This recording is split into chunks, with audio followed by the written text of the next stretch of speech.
পায়ের সাথে পা, কাঁধের সঙ্গে কাঁধ মিল করে লাইন সোজা করে নেই। আমাদের পায়ের মাঝখানে যেন ফাঁকা না থাকে। সকলে পায়ের সাথে পা, কাঁধের সঙ্গে কাঁধ মিল করে কাতার সোজা করে নেই।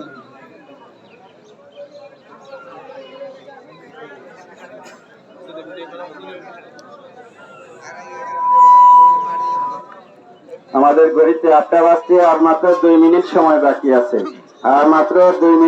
বাকি আছে।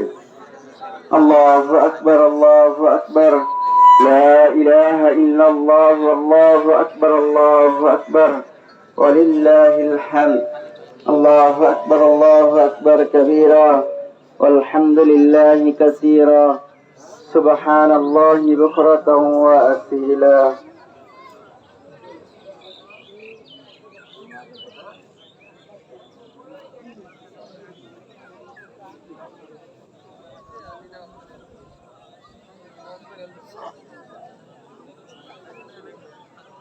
আমরা সবাই ঈদের সালাতের নিয়মটা জেনে নেই।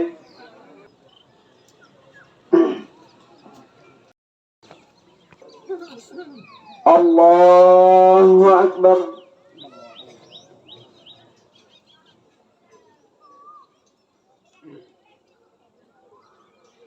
আল্লাহু আকবার, আল্লাহু আকবার, আল্লাহু আকবার,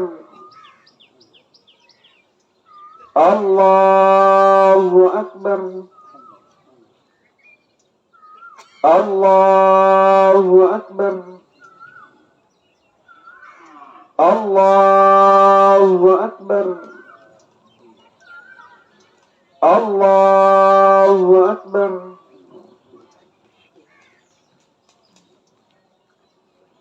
আলহামদুলিল্লাহি রাব্বিল আলামিন, আর রহমানির রহিম, মালিকি ইয়াউমিদ্দিন। ইয়্যাকা না'বুদু ওয়া ইয়্যাকা নাস্তাঈন। ইহদিনাস সিরাতাল মুস্তাকিম, সিরাতাল লাযীনা আন'আমতা আলাইহিম গায়রিল মাগদুবি আলাইহিম ওয়ালাদ-দাল্লিন।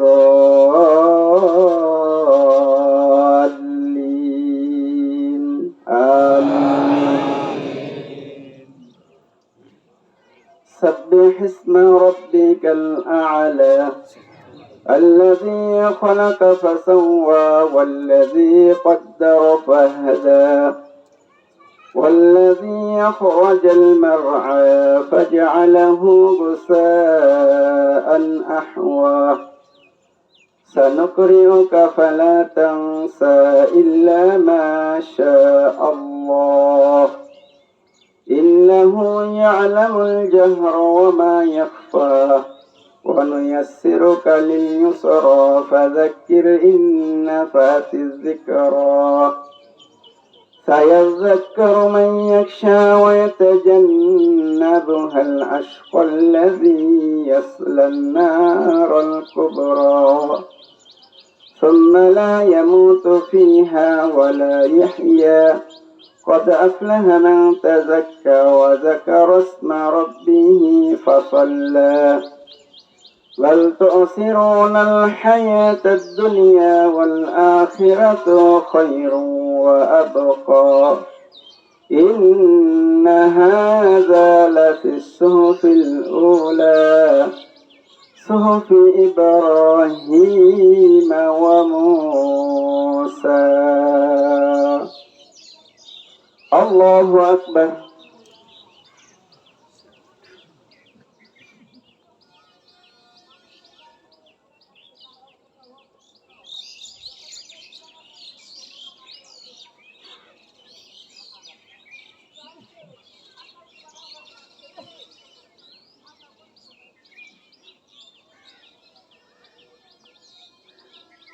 سمع الله لمن حمده.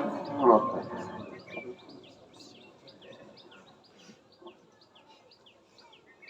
الله أكبر.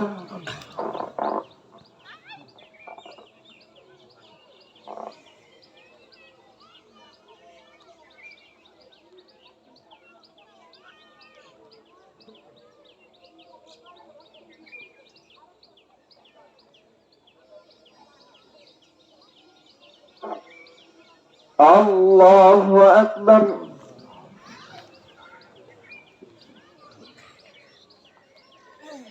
الله أكبر.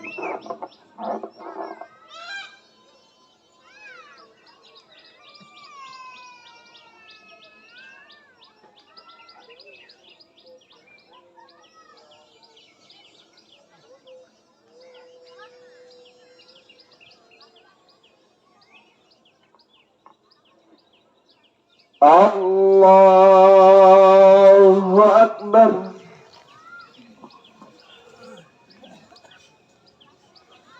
الله أكبر.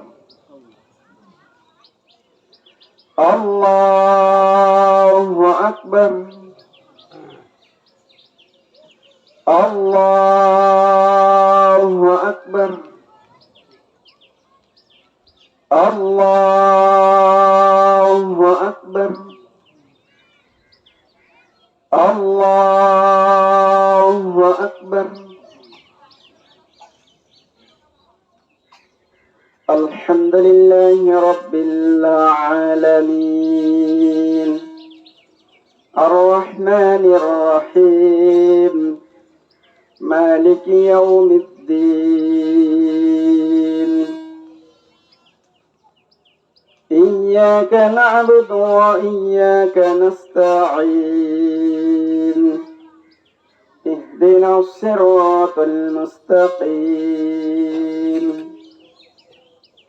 صراط الذين أنعمت عليهم غير المغضوب عليهم ولا الضالين آمين. أفلا ينظرون إلى الإبل كيف خلقت وإلى السماء كيف رفعت وإلى الجبال كيف نصبت وإلى الأرض كيف سطحت فذكر إنما أنت مذكر لست عليهم بمسيطر إلا من تولى وكفر فيعذبه الله العذاب الأكبر إن إلينا إيابهم ثم إن علينا حسابهم. الله أكبر.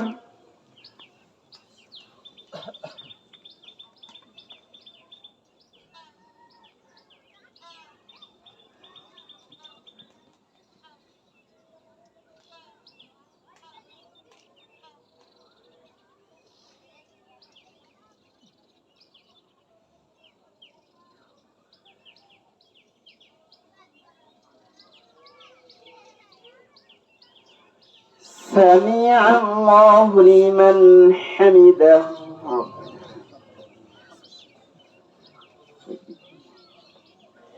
الله أكبر.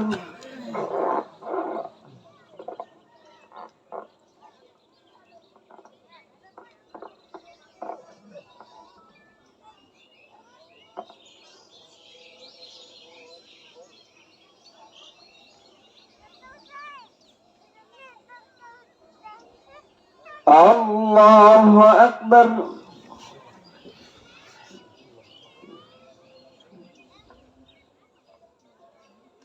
الله أكبر.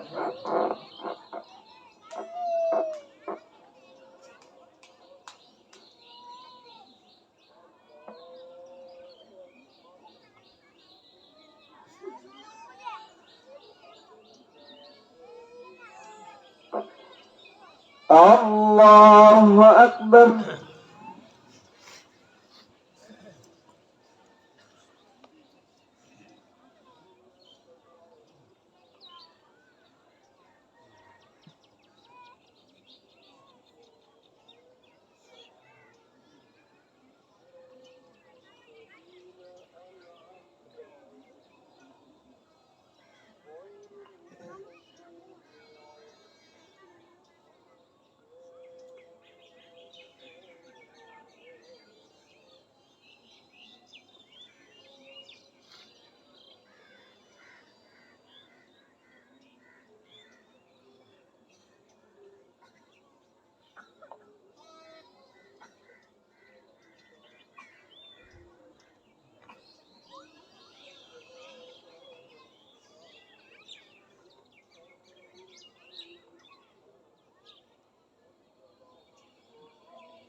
আসসালামু আলাইকুম ওয়া রাহমাতুল্লাহ। আসসালামু আলাইকুম ওয়া রাহমাতুল্লাহ। আল্লাহু আকবার। আস্তাগফিরুল্লাহ।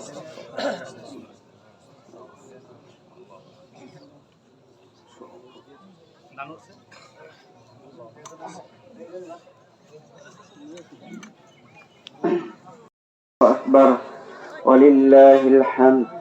আল্লাহু আকবার আল্লাহু আকবার কাবীরা ওয়ালহামদুলিল্লাহি কাসীরা সুবহানাল্লাহি বুকরাতান ওয়া আসীলা।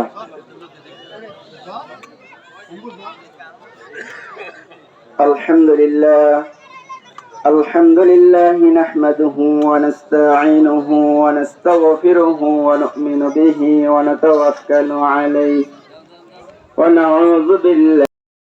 কিভাবে কাটাবে? রাসূলুল্লাহ সাল্লাল্লাহু আলাইহি ওয়াসাল্লাম বলেছেন, এই আনন্দটা, এই খুশিটা মুসলমান কিভাবে কাটাবে? মুসলমান কি গানের মাধ্যমে কাটাবে, পাপের মাধ্যমে কি কাটাবে, না ইবাদতের মাধ্যমে কাটাবে? রাসূলুল্লাহ সাল্লাল্লাহু আলাইহি ওয়াসাল্লাম এই জিনিসগুলো মানুষদেরকে উপদেশ দিয়েছেন, মানুষদেরকে শিক্ষা দিয়েছেন। আজকের দিনের এমন একটা দোয়া রয়েছে, এমন একটি মহত্ব রয়েছে, এমন একটি বরবর রয়েছে, যে জিনিসটা করলে আল্লাহ রাব্বুল আলামিন অত্যন্ত খুশি হয়ে যান। বলেন সুবহানাল্লাহ। সেই জিনিসটা হলো বেশি বেশি করে তাকবীর পাঠ করতে হবে। আল্লাহু আকবার আল্লাহু আকবার, লা ইলাহা ইল্লাল্লাহ, আল্লাহু আকবার আল্লাহু আকবার, ওয়ালিল্লাহিল হামদ। আল্লাহ বড়, আল্লাহ বড়, তিনি ব্যতীত কোনো মাবুদ নাই, তিনি ব্যতীত কোনো উপাস্য নাই। আল্লাহ বড়, আল্লাহ বড়। সারা দিন এই তাকবীর পাঠ করেন, আল্লাহর মহত্ব ঘোষণা করুন, আল্লাহর বরত্ব ঘোষণা করুন। আল্লাহ রাব্বুল আলামিন ওই বান্দার উপর খুশি হয়ে যাবেন। বলেন সুবহানাল্লাহ। তাহলে কি আজকের দিনে আমাদেরকে আল্লাহর ইবাদতেই কাটিয়ে যেতে হবে, আল্লাহর ইবাদতেই আমাদের কি মশগুল থাকতে হবে, তাকবীর বেশি বেশি করে পাঠ করতে হবে। এরপরে রাসূলের সুন্নাত হলো সকাল বেলায় গোসল করতে হবে। গোসল করে ঈদগাহ মাঠের জন্য সুন্দর সুন্দর পোশাক, নতুন নতুন পোশাক পরিচ্ছন্ন করে আতর মাতর যা কিছু আছে এগুলো মেখে আপনি যখন মসজিদের মাঠের দিকে রওনা হবেন, রাসূল সাল্লাল্লাহু আলাইহি ওয়াসাল্লামের সুন্নাত হলো আপনি বেজুর খেজুর খেয়ে আপনি ঈদগাহ মাঠে আসবেন। এটা হলো হাদিস। তাহলে বেজুর খেজুর খেয়ে আমাদেরকে ঈদগাহ ময়দানে আসতে হবে।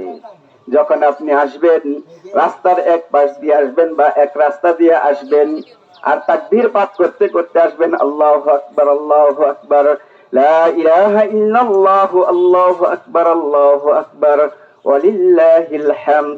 আল্লাহু আকবার কাবীরা ওয়ালহামদুলিল্লাহি কাসীরা সুবহানাল্লাহি বুকরাতাও ওয়া আসীলা। যখন এই তাকবীরটা এক রাস্তা দিয়ে পাঠ করতে করতে আসবেন, গর্তের পিপিলিকা, গাছ গাছালি যা কিছু আছে আপনার জন্য দোয়া করতে থাকবে, আপনার জন্য ক্ষমা প্রার্থনা করতে থাকবে। এই জন্য রাসূল সাল্লাল্লাহু আলাইহি ওয়াসাল্লাম বলেছেন, যখন তোমরা ঈদগাহ ময়দানে আসবে, রাস্তা দিয়ে এই তাকবীর পাঠ করতে করতে আসবে, আসার পরে 2 রাকাত সালাত আদায় করবে। সালাত আদায় করার পরে তোমরা কিছু উপদেশ শুনবে, কিছু নসিহত শুনবে। নসিহত এবং উপদেশ যখন শেষ হয়ে যাবে, তোমরা আবার অন্য রাস্তা দিয়ে চলে যাবে। এটা হলো রাসূল সাল্লাল্লাহু আলাইহি ওয়াসাল্লামের সুন্নাত। এটাও রাসূল সাল্লাল্লাহু আলাইহি ওয়াসাল্লামের সুন্নাত। সেজন্য আমাদেরকে আবার অন্য রাস্তা দিয়ে তাকবীর পাঠ করতে করতে যেতে হবে। এটা রাসূলুল্লাহ সাল্লাল্লাহু আলাইহি ওয়াসাল্লামের সুন্নাত। সেজন্য আসুন, আরো কিছু উপদেশ হচ্ছে, এই রমজান মাসে যেমন আমরা একত্রিত হয়ে হিংসা বিভেদ সবকিছু ভুলে গিয়ে একত্রে আমরা সালাত আদায় করেছি, একত্র সালাত আমরা ছেড়ে দেই নাই বিনা কারণে। যথাসময়ে যখনই আযান হয়ে গেছে, সঙ্গে সঙ্গেই আমরা জামাতের সহিত সালাত আদায় করেছি। তখন শয়তান আমাদেরকে ধোঁকা দিতে পারে নাই। এখন 11টি মাস শয়তান আমাদেরকে ধোঁকা দিবে, আমাদেরকে কুমন্ত্রণা দিবে, আমাদেরকে সালাত সঠিকভাবে আদায় করতে দিবে না। সেই জন্য আমাদের সকলকেই সঠিকভাবে সালাত আদায় করতে হবে। এক ওয়াক্ত সালাত বিনা কারণে ছাড়া যাবে না।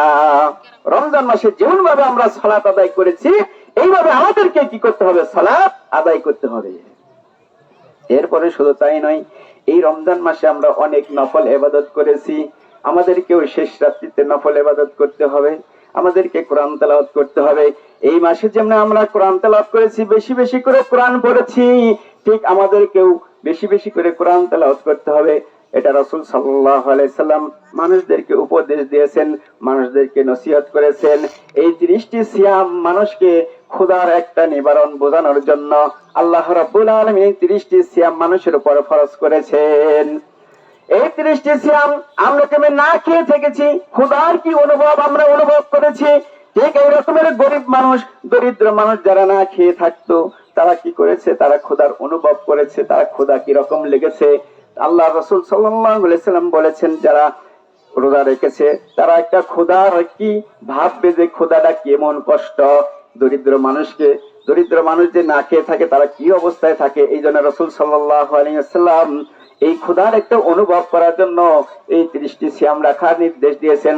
আল্লাহ সুবহানাহু ওয়া তাআলা এই সিয়াম রাখার জন্য নির্দেশ দিয়েছেন।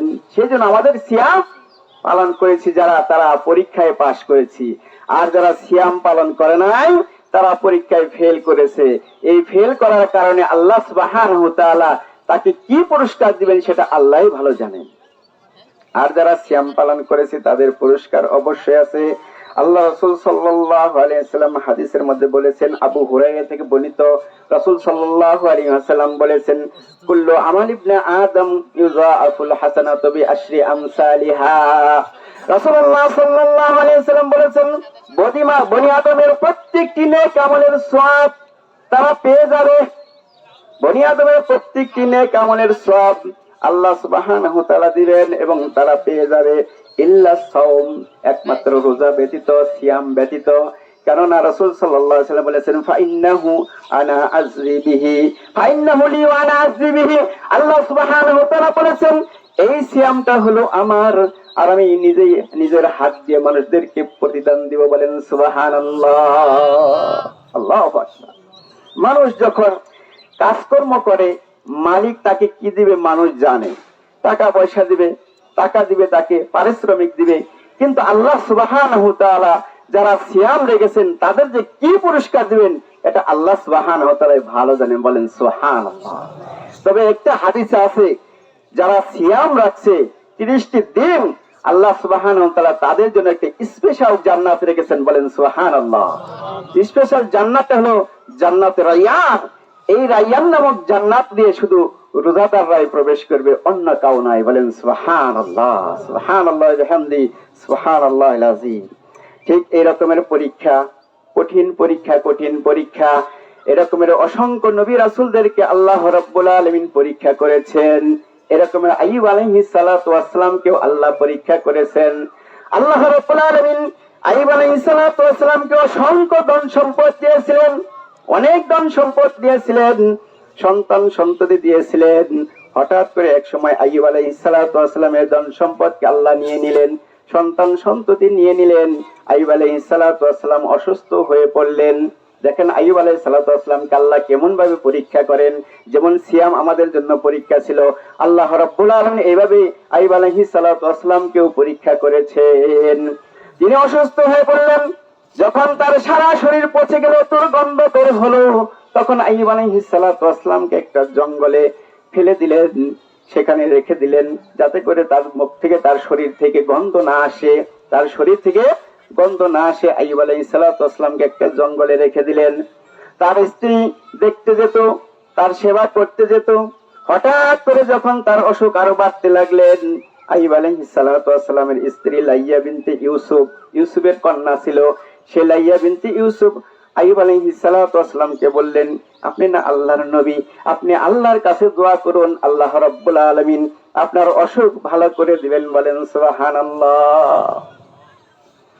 এবার আইয়ুব আলাইহিস সালাতু ওয়াস সালাম বললেন, আমি 70 বছর পর্যন্ত ভালো ছিলাম, এর মধ্যে আমার কোনো অসুখ ছিল না, আমি কোনো অসুস্থ ছিলাম না, আমি সুস্থ ছিলাম। সুতরাং আল্লাহ রাব্বুল আলামিন আমাকে 7 বছর অসুস্থ ফেলে রেখেছেন, 7 বছর অসুখ দিয়েছেন, আমি কি এটা ধৈর্য ধারণ করতে পারবো না? এবার এই কথা বললেন, আইয়ুব আলাইহিস সালাতু ওয়াস সালামের স্ত্রী লাইয়া বিনতে ইউসুফ কি করলেন? আইয়ুব আলাইহিস সালাতু ওয়াস সালামকে রেখে তিনি বাড়িতে চলে গেলেন। আস্তে আস্তে যখন অসুখ বাড়তে লাগলো, আইয়ুব আলাইহিস সালাতু ওয়াস সালাম আর কষ্টে কোলাইতে পারছেন না। ইবনে আব্বাস রাদিয়াল্লাহু তাআলা আনহু থেকে বর্ণিত হাদিসটি আসছে, তাফসীর ইবনে কাসিরের মধ্যে আসছে। এবার আইয়ুব আলাইহিস সালাতু ওয়াস সালাম আল্লাহর কাছে ফরিয়াদ করলেন, আল্লাহর কাছে দোয়া করলেন, আল্লাহ আমি তো আর সহ্য করতে পারছি না এই অসুখ, আল্লাহ তুমি আমার অসুখটাকে ভালো করে দাও, আমার সারা শরীর ভালো করে দাও। আল্লাহ রাব্বুল আলামিন আইয়ুব আলাইহিস সালাতু ওয়াস সালামকে বললেন, ও আইয়ুব তোমার পা দিয়ে তুমি গোতা মারতে থাকো, দেখবে ওখান থেকে ঝর্ণা বের হয়ে যাবে। আইয়ুব আলাইহিস সালাতু ওয়াস সালাম তার পা দিয়ে গোতা মারলেন। তাফসীর ইবনে কাসিরের মধ্যে ঘটনাটি আসছে, তাফসীর মারিফুল কোরআনের মধ্যে ঘটনাটি আসছে। তার পা দিয়ে যখন গোতা মারলেন সঙ্গে সঙ্গে সেখান থেকে ঝর্ণা বের হয়ে গেল।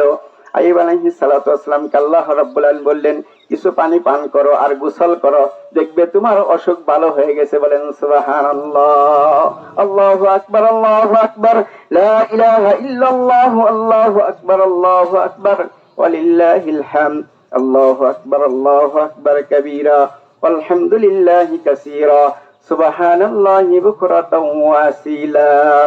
এবার আইয়ুব আলাইহিস সালাতু ওয়াস সালাম তাই করলেন, পা দিয়ে গোতা মারলেন, ঝর্ণা থেকে পানি বের হলো।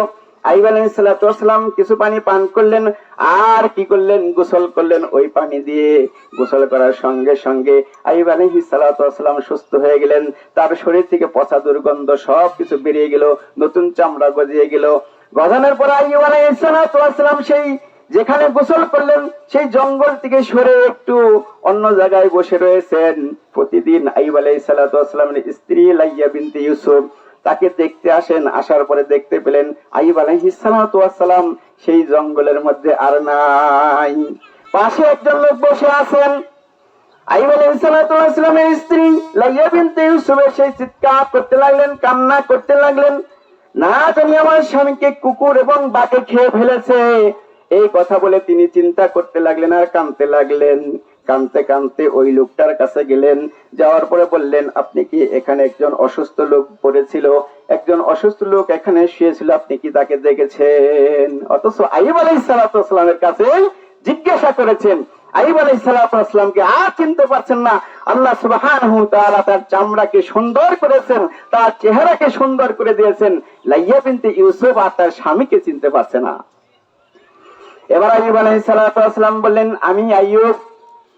আইয়ুব আলাইহিস সালামের স্ত্রী বিশ্বাস করলেন না, আপনি আমার স্বামী হতে পারেন না। এবার আইয়ুব আলাইহিস সালাতু ওয়াস সালাম লাইয়া বিনতে ইউসুফকে বললেন, ও আমার স্ত্রী তুমি ভালো করে শোনো, তুমি যখন বলেছিলে তুমি আল্লাহর কাছে ফরিয়াদ করো, আল্লাহ আপনার অসুখকে ভালো করে দিবেন। আমার অসুখ যখন বাড়তে লাগলো, আমি কোলাইতে পারলাম না, আমি আল্লাহর কাছে ফরিয়াদ করেছিলাম, আল্লাহ রাব্বুল আলামিন আমার অসুখকে ভালো করে দিয়েছেন, তুমি আমাকে চিনতে পারো নাই। তখন লাইয়া বিনতে ইউসুফ তার স্বামীকে চিনে ফেললেন। বলেন সুবহানাল্লাহ। দেখছেন কিভাবে আল্লাহ রাব্বুল আলামিন তাকে পরীক্ষা করেছেন। সমস্ত শরীর তার পচে গিয়েছিল, শুধু জবান দিয়ে, জিহ্বা দিয়ে তিনি আল্লাহর জিকির আজকার করেছেন, আল্লাহকে স্মরণ করেছেন। বলেন সুবহানাল্লাহ।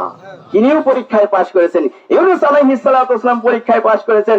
ইব্রাহিম আলাইহিস সালাতু ওয়াস সালাম পরীক্ষায় পাশ করেছেন।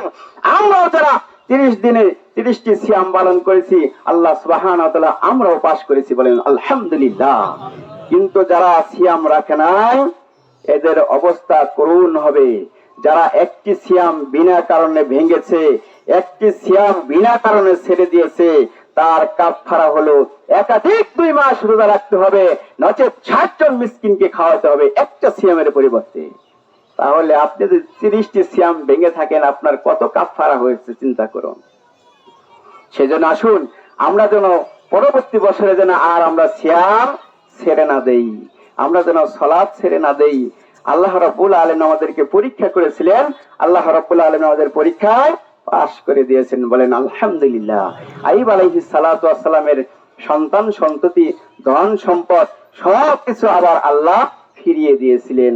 আইয়ুব আলাইহিস সালাতু ওয়াস সালামের 7টি পুত্র সন্তান ছিল, 7টি কন্যা সন্তান ছিল। এই সন্তানগুলো মারা গিয়েছিল। আল্লাহ রাব্বুল আলামিন পরবর্তীতে এদেরকে জীবিত করে আবার আইয়ুব আলাইহিস সালাতু ওয়াস সালামকে ফিরিয়ে দিলেন, আরো ধন সম্পদ বেশি করে ফিরিয়ে দিলেন। বলেন আলহামদুলিল্লাহ, সুবহানাল্লাহি ওয়া বিহামদি, সুবহানাল্লাহিল আযীম। অবশেষে দোয়া করি আমরা, আল্লাহ সুবহানাহু ওয়া তাআলা আমাদের পিতামাতা, দাদা দাদি, আত্মীয় স্বজন যারা কবর দেশে শায়িত আছে তাদের জন্য আমরা দোয়া করি। আমরা সকলেই আমিন আমিন বলবো। আমি দোয়া করব, আপনারা সকলেই আমিন আমিন বলবেন। রব্বানা আতিনা ফিদ দুনিয়া হাসানাতাও ওয়া ফিল আখিরাতি হাসানাতাও ওয়া কিনা আযাবান নার। রব্বানা যালামনা আনফুসানা ওয়া ইল্লাম তাগফির লানা ওয়া তারহামনা লানাকুনান্না মিনাল খাসিরিন। আল্লাহুম্মা রব্বিরহামহুমা কামা রব্বায়ানি সগীরা। আল্লাহুম্মা রব্বিরহামহুমা কামা রব্বায়ানি সগীরা। এই দোয়া করার সঙ্গে সঙ্গে আল্লাহ রাব্বুল আলামিন তার মা বাবার কবরে এটা সওয়াবটা সঙ্গে সঙ্গে পৌঁছিয়ে দেন। যেমন আমেরিকা থেকে, লন্ডন থেকে, সিঙ্গাপুর থেকে, সৌদি থেকে যখন আপনি ফোন দেন সঙ্গে সঙ্গে 1 সেকেন্ডের মাধ্যমে আপনার কানের কাছে এসে কথা হ্যালো হ্যালো হচ্ছে। ঠিক এইরকম যখন মা বাবার জন্য আপনি দোয়া করবেন রব্বিরহামহুমা কামা রব্বায়ানি সগীরা, সঙ্গে সঙ্গে মোবাইলের মতো কবরে গিয়ে তার সওয়াব পৌঁছায়। বলেন সুবহানাল্লাহ। সেজন্য সকলে আমার সাথে বলেন রব্বিরহামহুমা কামা রব্বায়ানি সগীরা, রব্বিরহামহুমা কামা রব্বায়ানি সগীরা। রব্বানা গফিরলি ওয়া লিওয়ালিদাইয়া ওয়া লিল মুমিনিনা ইয়াওমা ইয়াকুমুল হিসাব। আল্লাহুম্মা ইন্নাকা আফুব্বুন তুহিব্বুল আফওয়া ফাআফু আন্নি। আল্লাহুম্মা ইন্নাকা আফুব্বুন তুহিব্বুল আফওয়া ফাআফু আন্নি। আয় আল্লাহ, তুমি ক্ষমাকে ভালোবাসো, তুমি ক্ষমাশীল, সুতরাং আমাদেরকে মাফ করে দাও, আমাদেরকে ক্ষমা করে দাও। আমরা ভুল করেছি, শয়তানের কুচক্রে পড়ে, শয়তানের গুলক ধাঁধাতে পড়ে আমরা ভুল করেছি, আমরা অন্যায় করেছি। আল্লাহ, তুমি আমাদের গুনার দিকে না তাকিয়ে তুমি আমাদেরকে মাফ করে দাও, আমাদেরকে ক্ষমা করে দাও।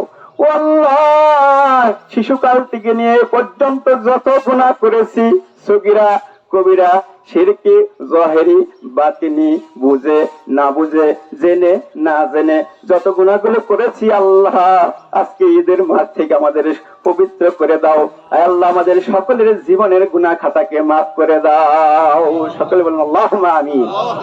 আয় আল্লাহ, আমাদের পিতা মাতা, দাদা দাদি, আত্মীয় স্বজন যারা কবর দেশে শায়িত আছে, জানি না তারা অন্ধকার কবরে কেমন আছে।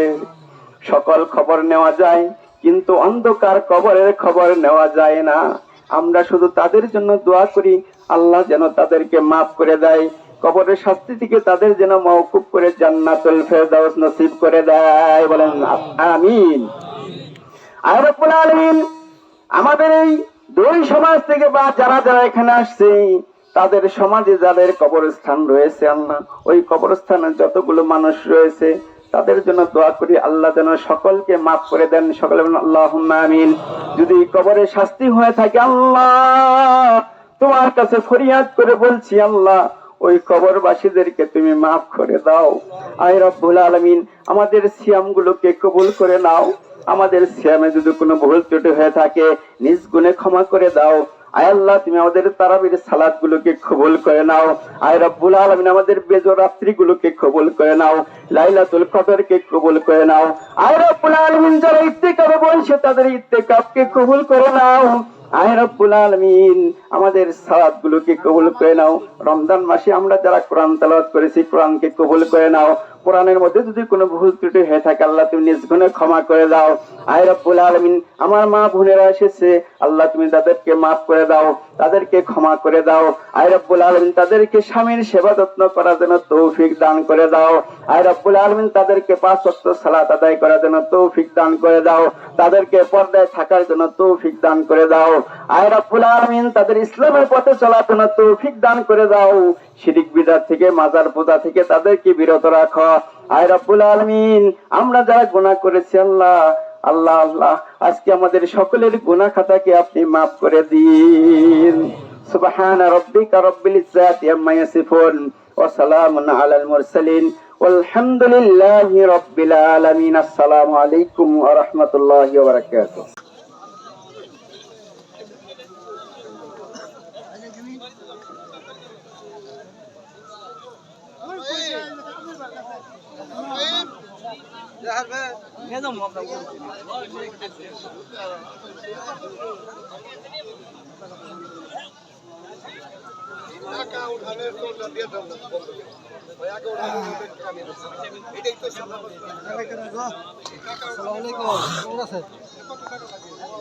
ভাই আসসালামু আলাইকুম কেমন আছেন?